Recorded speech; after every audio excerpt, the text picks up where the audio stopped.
What's going on, hybrid shooters? It's Jason Vong, and today I'm going to show you how I personally shoot and edit the hybrid log gamma profiles found in the Sony a7 III and a7R III. So a couple months ago, I made a video talking about how I don't shoot with the Cine4 or the S-Log profiles from the Sony cameras, and I won't force you to watch that video. I'm just going to summarize it here. So in that video, I mentioned I shoot mainly with Picture Profile 1, which is the default movie profile found in the Sony cameras, and for the most part, it looks great. But nowadays, I actually don't even shoot with any picture profiles. I actually put the creative style to standard and have my dynamic range optimizer on auto, and it usually just looks great right out the gate.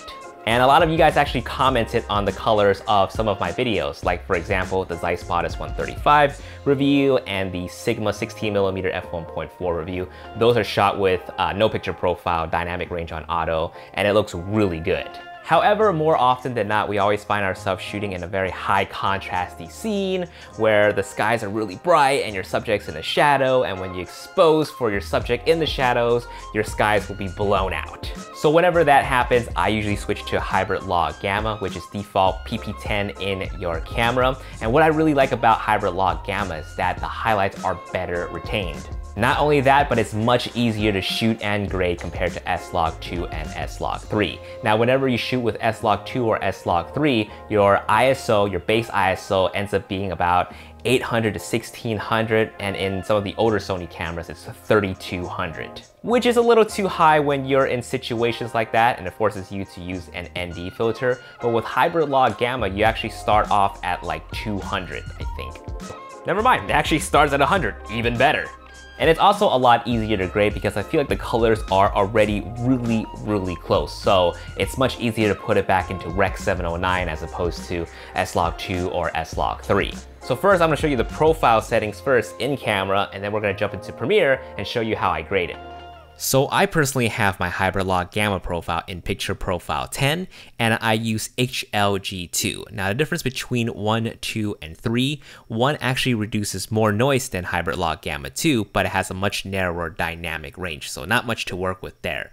HLG 2 has a balance between dynamic range and noise reduction, whereas hybrid log gamma 3 has a much wider dynamic range, but the noise level will obviously be much higher. So I would opt for 2, but you can choose whichever one you want. And for color mode, we have it at 709. And that's pretty much it. And the way that me and Vivian shoot, or sorry, expose, we generally have it about a stop over like plus 0.7 or plus 1.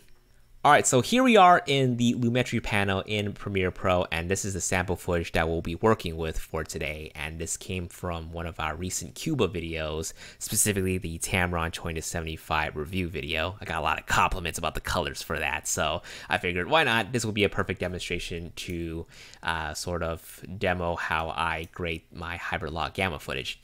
And this scene is perfect right here because we often deal with the high contrasty scenes in Cuba with the bright skies and the dark shadows. So I approach grading log footage like how I normally approach editing a photo in Lightroom. So I add a little bit of saturation first and maximize the dynamic range in this scene. Oh, and with the whole saturation thing, it's just an arbitrary number right now. I will mess with this by dialing up and down, up or down later when this is all said and done. So again, I like to mess with my blacks and my white levels first by simply looking at my Lumetri scopes right here. I put it in the parades graph and start dragging down my blacks until these points right here meets 0.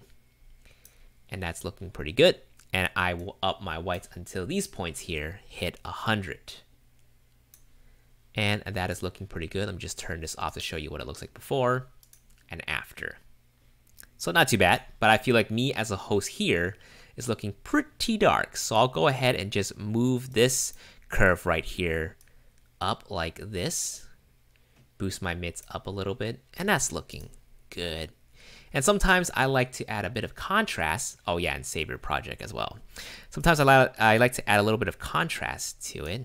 Nothing too much, maybe like, yeah, 15 looking pretty good.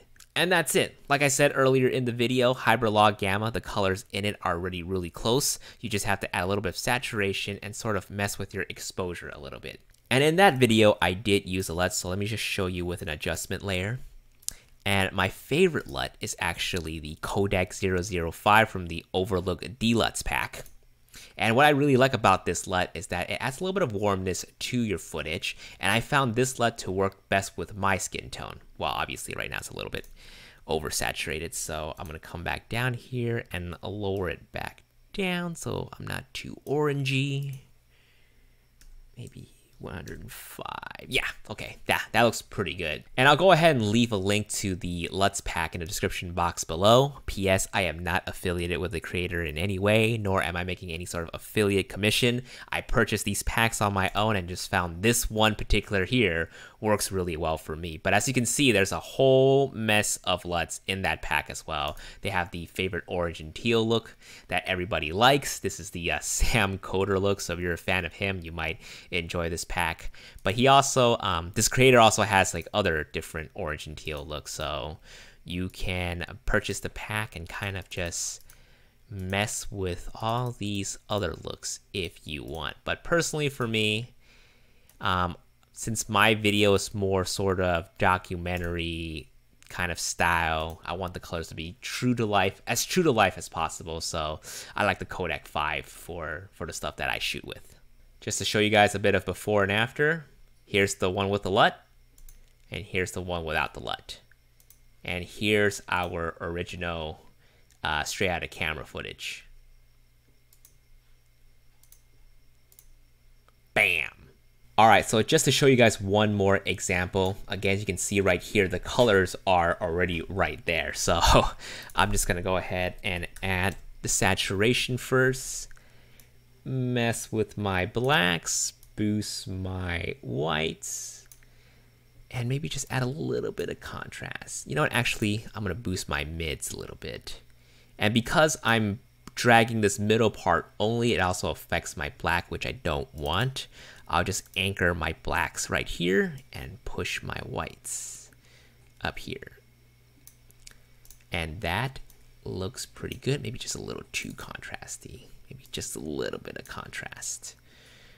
And that looks really good. So let me go ahead and show you what it looks like before and what it looks like after.